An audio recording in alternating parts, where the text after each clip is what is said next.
Alright folks, welcome back to the Don's channel. I am the Donfather. If you haven't already, or you're just new to the channel, don't forget to subscribe and put that bell on so you don't miss my future uploads. So straight into it then, AFL Round 1 2021. Absolutely delighted to be able to say that out loud. Thursday the 18th of March between Richmond and Carlton at the MCG. A very good game indeed.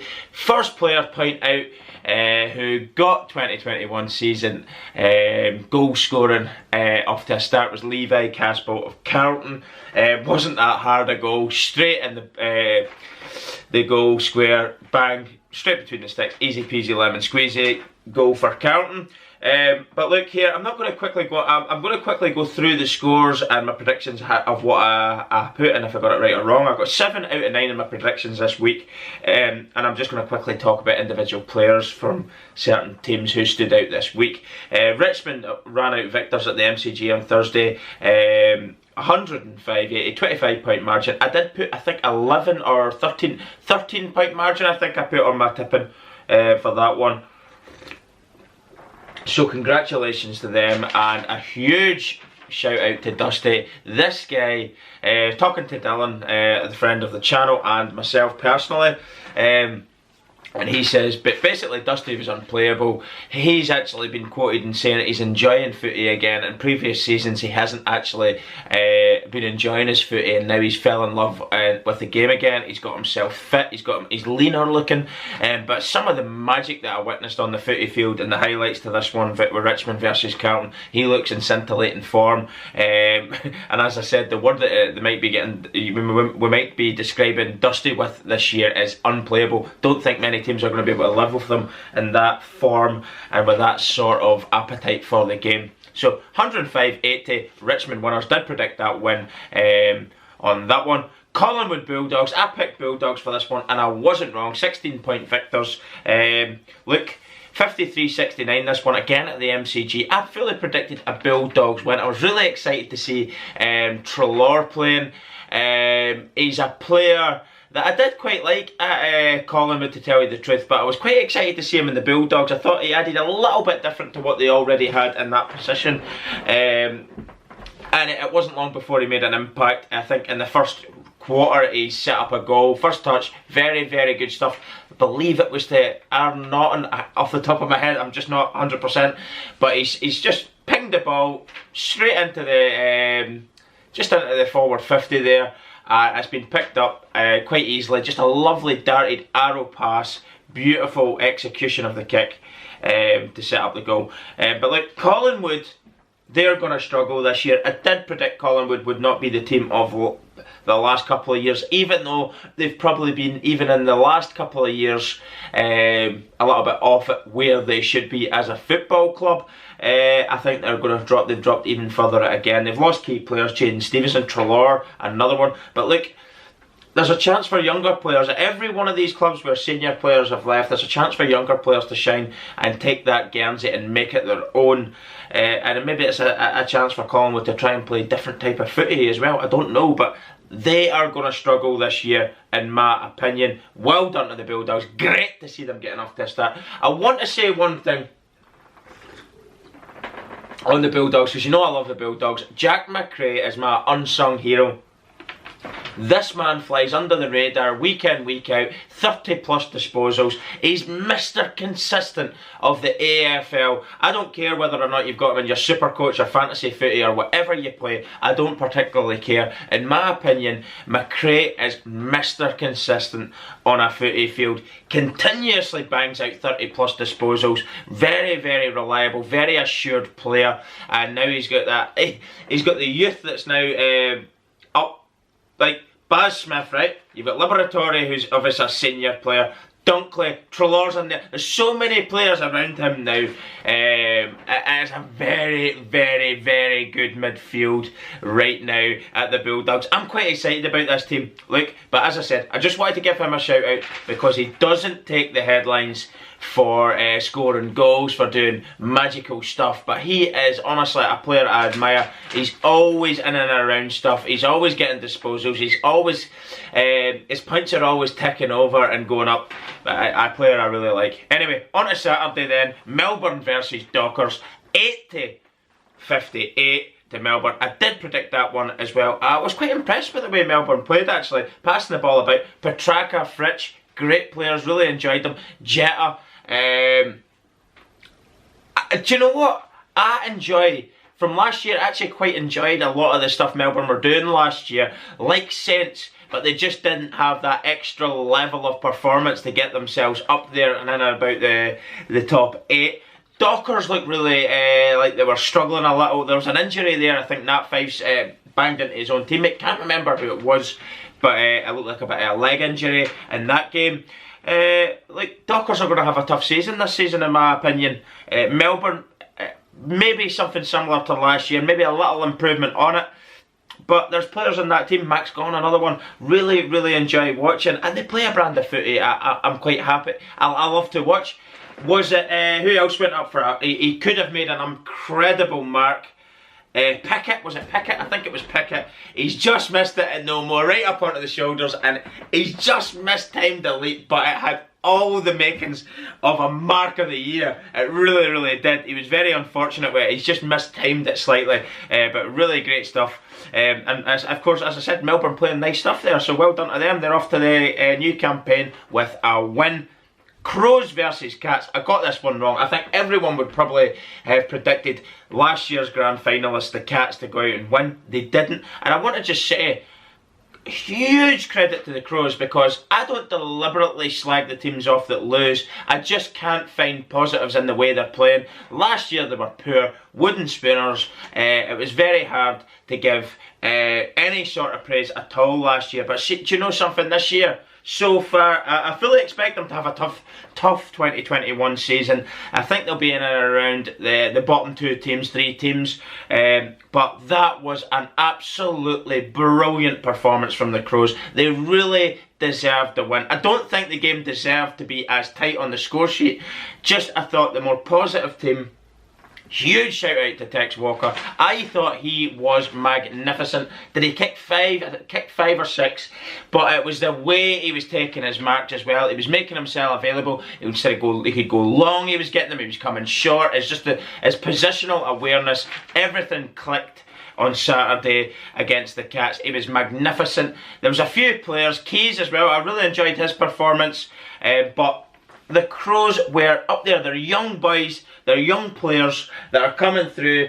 Really impressive performances. I hope they can take confidence from this game and kick on from it. I'm not too sure if they'll be able to, but it was an enjoyable performance. Patrick Dangerfield, dangerous play in this game as well. He's been handed in the tribunal, I think, a 3-match ban, and in my opinion, I've got to say, he knew exactly what he was doing. Like, people probably shoot me down there. He's got to follow through with the contact. A serious, dangerous play, isn't it? At the end of the day, head knocks have to be taken seriously. If you start picking and choosing fine details based on what we've seen there and giving less a ban or no ban at all, you're going to risk seriously injuring players. And at the end of the day, the player's health has to be made paramount. I know there's going to be times where people are going to get injured and it's all part of the game, but this one, I think Patrick Dangerfield has known exactly what he's doing. He's got previous with leaving elbows and shoulders. I think you've got to look at the type of player he is. He's an absolute gun of a player, but he does have these moments in his career where you go, do you know what, he has got a dirty side. And I think that was the correct decision, a 3-match ban. I think he knew what he was doing. It doesn't really matter if he did or he didn't. He's been awarded the ban anyway. Next game up then, Essendon versus Hawks at the Marvel. And this, as a footy game, probably the most enjoyable cliffhanger finish. 91-92 to the Hawks, a point margin. Incredible game, only seen the highlights to it. I was actually quite impressed from the highlights I watched on Essendon. I really expected Essendon, I really expect Essendon to have a tough season. Of course, Hawks they've been stuttering the last few years. I don't see them competing in the top 8 either sides here, but this was a very, very competitive game, and that's what you want to watch. See if it's not any of your teams that you like watching playing, you want to see competitive games if you are watching it, and that's what we got here. Hawks very, very good. There was a wee guy, 18 years old, first gamer Brockman, 18 years old, he's kicked a couple, he's assisted another one across the goal, the 18, I think it was across, he was about maybe 20-25 metres out, he's kicked one across and set one up. He was busy, he looks like he's a hot prospect for the future, put it that way. Brockman you call him. Well done Hawks anyway, 92-91 at the Marvel Stadium. Next game up then, last game on the Saturday, Lions versus Swans. I've put the Lions down to win this one.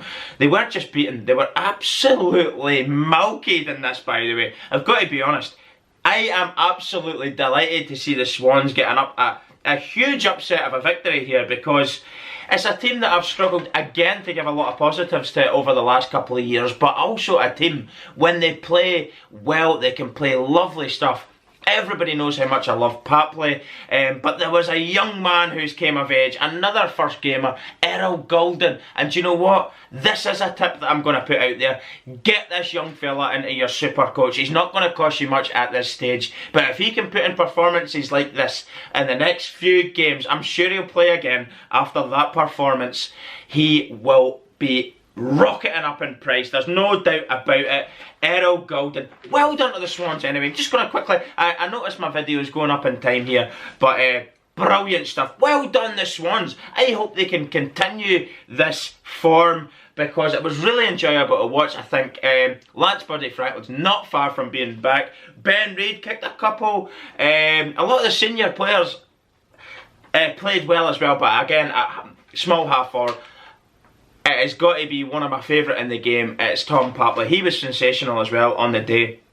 But well done Swans. On to Sunday then, North Melbourne versus Port. This one went exactly the way I thought it would. I did predict Port absolutely steamrolling them, and that's what happened. Port are in frightening form. Let me tell you, I'm really expecting big things of Port this year. You've known what I've said at before a footy was kicked this year. I expect this team to go all the way in the competition, 100%. But one player I want to shout out, great debut, competitive debut for Orazio Fantasia. What a performance he had. Did he kick 4? Something ridiculous like that, but he was very good indeed. Port have ran out 117, 65 victors at the Marvel, and they'll be back to Adelaide Oval this weekend, where their fans will be buzzing to watch them again. It's been a while, and I'm sure the Adelaide Oval will be rocking there. On to Giants St Kilda then, at the Giants Stadium. St Kilda, absolutely magnificent again. I thought Giants actually played some nice stuff at times.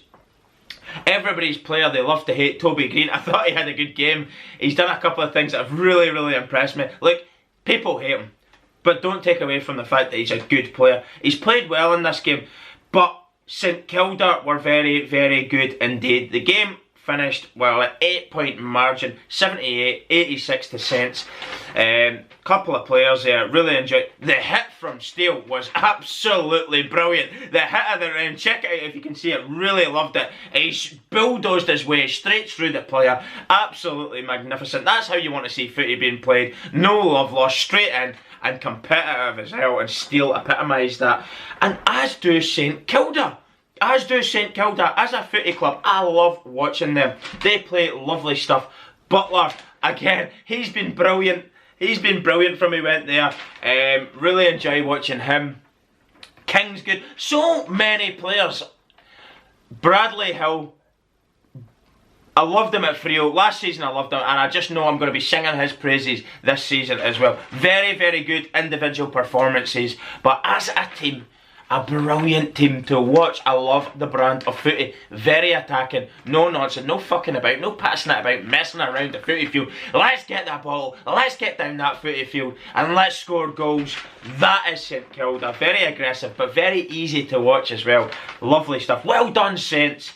Eagles at the up, this versus the Suns. I couldn't have predicted any other way. Couldn't see the Suns winning this one. I predicted the Eagles, and that's what we got. 83-58. Wasn't a bad effort from the Suns, but the big talking point in this game will be the loss of the young gun. Again, he hasn't had a great start to his footy career, has he? Matt Rowell. Very disappointing for the lad. This time it's a leg injury. I think it's his knee. Can't remember if it's PCL, AC. I can't remember what they said it was, but it doesn't look like he's going to be out for a huge amount of time, but it's enough time for him to be sidelined, for him to be, again, not getting spoke about where he should have been. Should be getting spoke about as one of the potential Brownlow medalists. He's that good a player, but unfortunately he's going to have to watch for the next probably half the tournament, to be honest with you.